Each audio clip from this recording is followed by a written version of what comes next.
So I guess where I'm trying to draw this back to the ratings system, if women don't have a reasonable self-assessment of their own physical They're attractiveness, more likely to be deceived, kind of. well,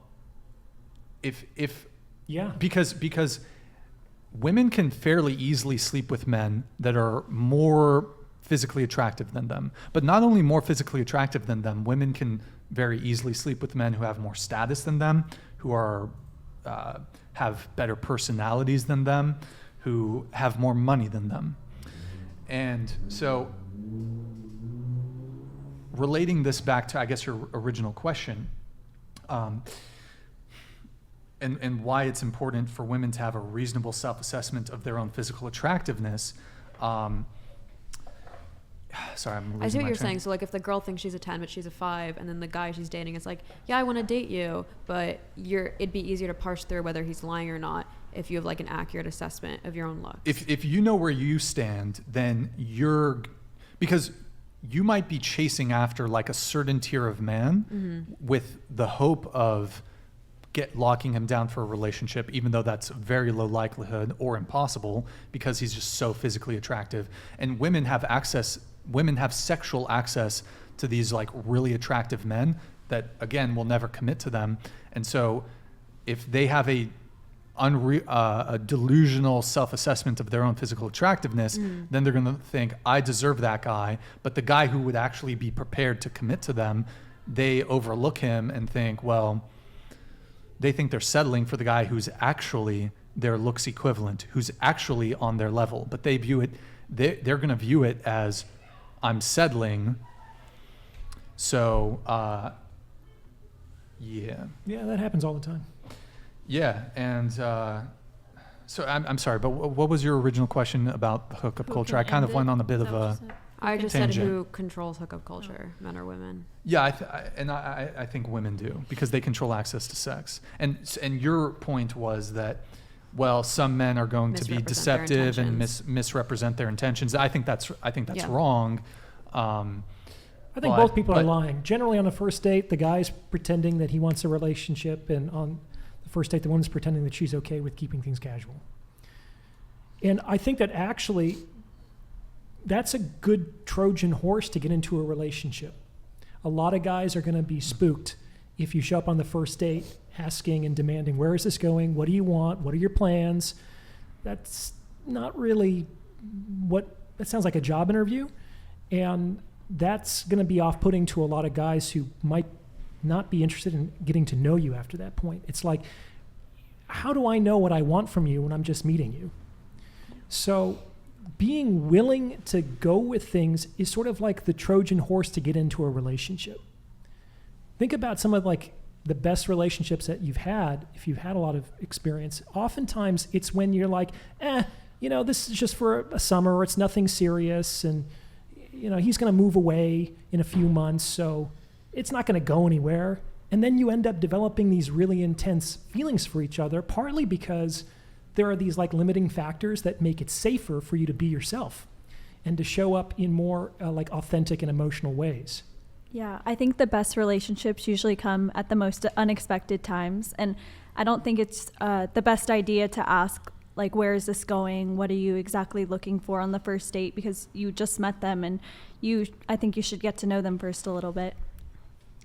It's also not natural, and you're putting like too much pressure into something that's supposed to be seamless and natural, and two people that are trying to get to know each other. And also, I mean, in general, like even using any sort of dating app, like already it's kind of like, I don't know, it's not very natural. It's not organic.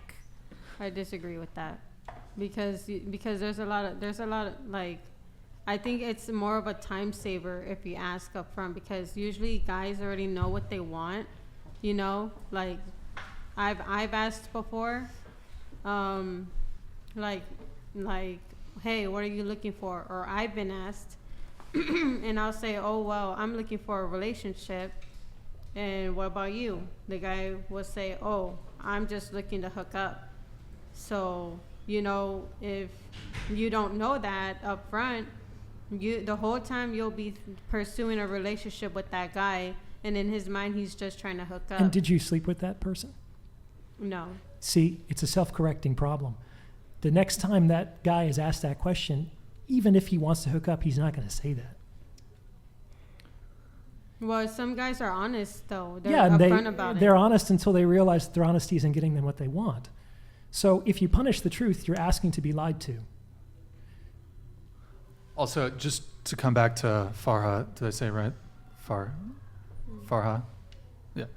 To come back to your point, you were saying that, well, women typically they're interested more so in long-term in relationships, and men are more interested in casual sex. But Yeah. I mean, I've heard you say that sex is the precipice of a relationship. have I said that? Yeah. Is precipice even in my It vocabulary? surprised me. I was thoroughly impressed. Are you sure? Precipice? You said precipice. I said precipice. Yeah. You sure it's not like some other red pill guy So you you're said watching? sex is the precipice of a relationship in modern dating.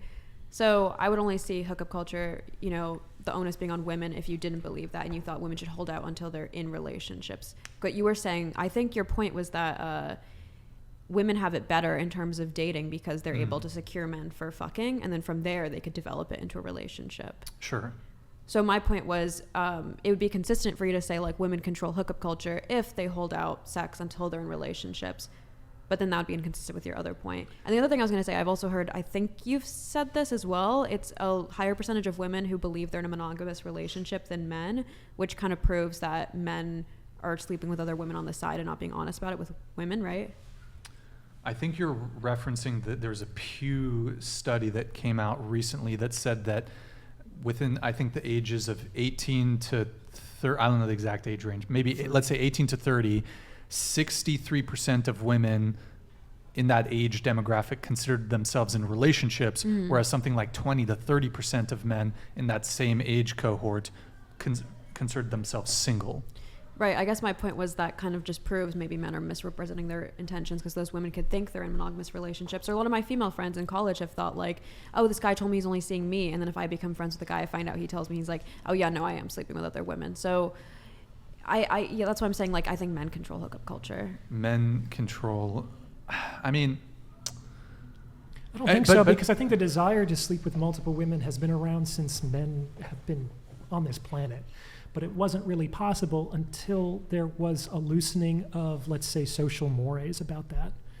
And even if that desire has been constant for thousands of years, why haven't there been hookup culture for thousands of years? Like, what's changed in recent times? Well, like she pointed out, the sexual revolution. Feminism. You can say it, Farah. Feminism. The difference is that now people are more likely to have sex before they get into relationships. Sure. Yeah.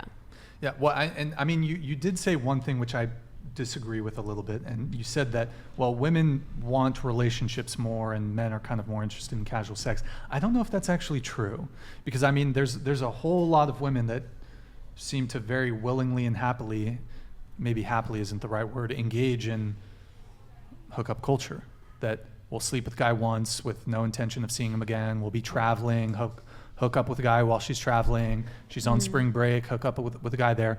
I mean, are you from California? Mm-mm. Okay, so like the city we're in Santa Barbara. UCSB is one of the #1 party schools in the U.S., and here in this little square mile, Isla Vista, there's a pretty rampant like hookup culture, and I'd say in a lot of certain, I don't know if a lot, but in a lot of universities, especially in college, there's definitely like hookup culture. People are just going out on the weekends, partying, hooking up, and this trope that women are so desirous of having relationships. I think there's a truth to that, but I think I see a lot of women pretty happily engaging in hookup culture. Yeah, I guess it depends by the location and like the campus scene. But Sure. even the women who do participate in hookup culture, knowing that it's just a casual hookup, like this is purely anecdotal, but I see again, like from my friends in college, they'd still be waiting around to see if that guy will text her. So they still have emotional interest and they're hoping it'll develop into something more. She's hoping she can change him. Yeah, I think the idea of hookup culture, like there's just totally random casual sex and that's it, is probably overstated in social media and in our culture. I think that same Pew study suggests that men and women both are having less sex today than they did 10 years ago. It's like, I think that there's actually becoming less of that because men and women are getting like not on the same page as much these days for lots of different reasons, and that's why men often have problems with online issues, and women often get caught up in social media. We're not really seeing eye to eye in a lot of ways anymore, and dating is riskier in some respects than it's ever been.